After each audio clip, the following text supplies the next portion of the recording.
Greetings, YouTube. It's Saturday, January 11th, and my wife and I got finished watching the Total Recall remake about 15 minutes ago. So I thought I'd speak about a few things on it while it was still fresh in my mind. Now, visually, it was quite attractive. Of course, all the people in it were attractive. There were pretty much no ugly people. Even the evil overlord was a very attractive, well-built man who made a very good showing of himself in the final fight scenes. The special effects were solid. It was all overall, I thought it was very well produced, very well edited, though it did suffer from the MTV editing style that wasn't present in the original Total Recall with Schwarzenegger. I had someone once tell me that they felt that buying that it was a fantasy was harder with Schwarzenegger because Schwarzenegger looked like he had the physicality to do the things that he was doing in the film after the Total Recall event. And I can buy that. Colin Farrell looks less physically intimidating, though he looks more like an actual Special Forces person, because they aren't actually built like Arnold Schwarzenegger. That's a very particular style of bodybuilding and muscle development that doesn't have a lot to do with actual combat. If you look at a lot of combatants, they don't look like Schwarzenegger, and there's a reason for that. Now, if you look at the film up to the recall event, just up to the point where he goes in for the treatment. Now, in theory, up to that point in the film, it's reality. It's the reality of the world that he is in. And the reality of the world he is in is implausible. Now, first of all, as an aside, the little script they put in the screen, that was tiny and up there way too short. Sitting across the room on a chair watching that, I could not read it. Even if it had been on a screen, I don't think I would have had the ability to read that font. It was so small, and it was up there so briefly. So, bad execution on that particular front. But the concept is that the Great Britain is larger, United Federation of Britain, and it's the only civilized surviving portion of the world. And then there's a colony on the other side of the planet, which is now being populated by the functioning government of the British government. And the rest of the planet has been scoured clean of life because of a war on a level that couldn't happen. Much like Fallout, it postulates a level of destruction that cannot happen. That if the destruction had been that complete, it would have broken the ecosystem to the point where the life cycle of our world would have been destroyed. Secondly, they built a tunnel through the planet, which is impossible. The amount of effort to execute building a tunnel through a planet with tectonic plates through the core of the planet, which moves, is incredibly hot and magnetic and molten metal, is inconceivably complex and expensive. It would take less effort to take the entire surviving human population and move them to Mars, or to the moon, or to build an habitat in orbit around the planet, or in orbit around Jupiter or Saturn, where they have lots of volatile chemicals that we could use for production of life-giving nutrients and such, and lots of free solar power. Or just build it in the L5's location, if you'd like to. But the amount of effort to build that tunnel is just dumb. You could have fixed all the ecologic damage from the war with the amount of effort that was required to build that. So, from the get-go, the film makes no sense. Now, from the point of view of a factory worker, I'm a factory worker. They're building robots without any safety gear. No gloves, no arm guards, no masks, no goggles, nothing. We have better safety gear right now in my world. I get a pair of safety glasses right there. They weren't wearing any. They weren't wearing gloves or arm guards, which are required to work around hot items, and they were using welding equipment, which you use big, thick metal face shields that have little windows that are so dark you can barely see through them. And why are humans building robots? Why aren't robots building robots? You want to tell me that? This is the future, right? You're telling me they have the technology to build a tunnel through the entire planet. They don't have the technology for robots to build robots?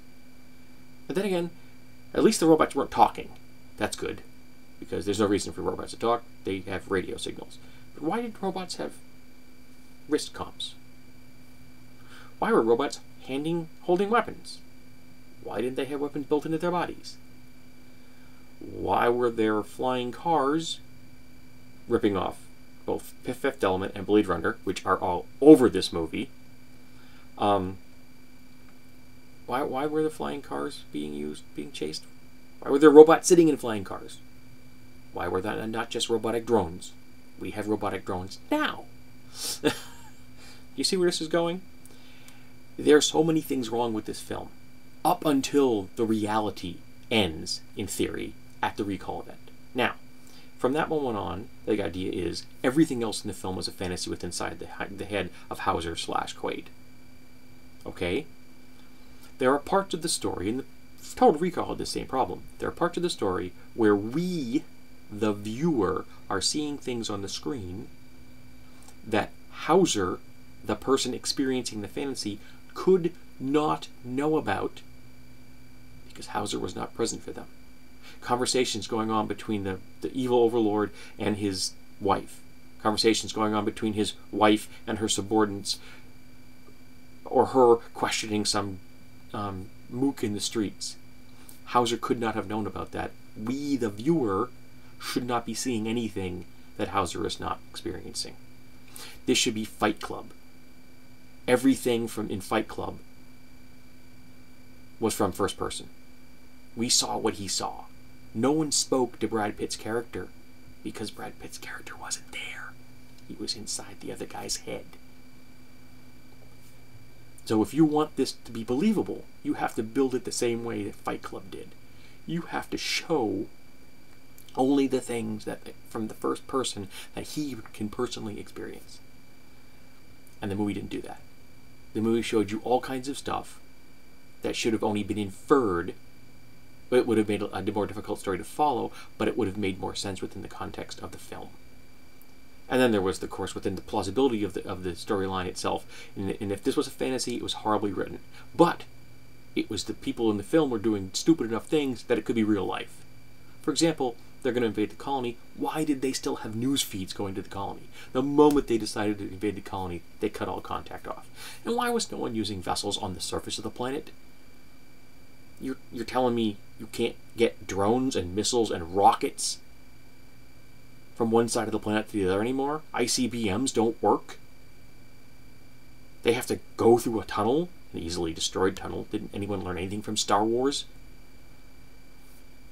Oh yeah, the clone troopers were nice, the robot troopers, they were cool, and it was nice because they allowed more kills without it being too bloody, and even though it was a PG-13 film, and there were lots of people that were harmed and maimed and brutally killed in this film. The level of violence was monumental. They did have some artificial breast shown. That was quite entertaining. Though they didn't really play up the mutant angle a whole lot. They showed this one woman, which I guess could have been a cosmetic transhuman kind of thing, you know, body modification taken to the nth degree, I guess. I kind of like the idea of the mutant thing from the original. There just is so much about this that made no sense. That was poorly put together. It made a great look. It made a fun ride. It made no sense. Up to the recall event, the film made no sense. So I find the film implausible. Boom. And you're going to tell me, stop overthinking things. I can't do that. If you're putting things in my face so fast that are so bad and so dumb that you're shoving me out of the reality of the film, don't blame me for that. You want me to be immersed in a film? Then give me a film I can be immersed in. Do not blame me for noticing the failure of the filmmakers. The failure of the filmmakers is the failure of the filmmakers. Lay the blame at their feet, not mine. So, it was a fun ride. I could possibly watch that again. Again, it was a good action movie. It was fun. Lots of punching and screaming and hitting. And why was he punching a robot? You don't punch Terminator units. You don't do that. That makes no sense.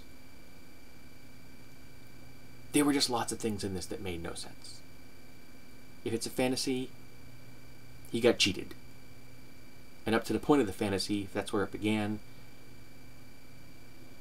the world itself didn't make any sense. And if it was a fantasy, why were we seeing things that Hauser could not see? Those things would not be there. Take my word for it. You ask a game developer right now, go contact one. He will tell you that they're not building code that a player is never going to see. You don't do that. It's a waste of resources and time.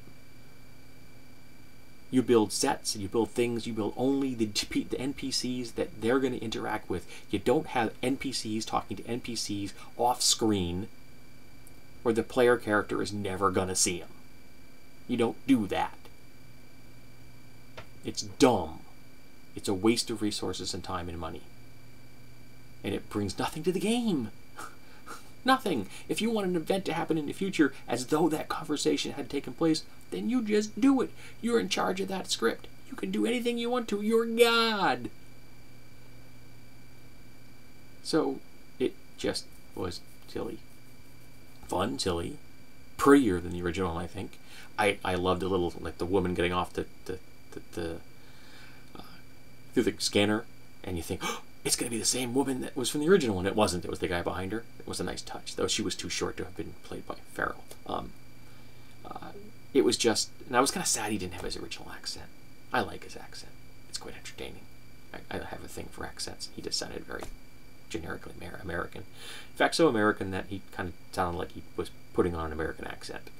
Americans tend to have some kind of accent, even though it's fairly subtle. Even I have one. For example, people get mad at me all the time for saying the word advocate, because they say, you don't say the word advocate right. It's the way I say it. It's my accent. So, in closing, fun, implausible, even up to the point where the recall event takes place. And from that point on, even less plausible. It broke the immersion too many times, and it's not my fault it did that. So, I think it was about equal to the first. They both had their own charms. They did. And I enjoyed both in certain ways equally as much.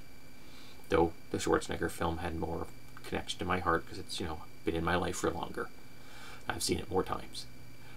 So tell me, what did you think about the Total Recall remake?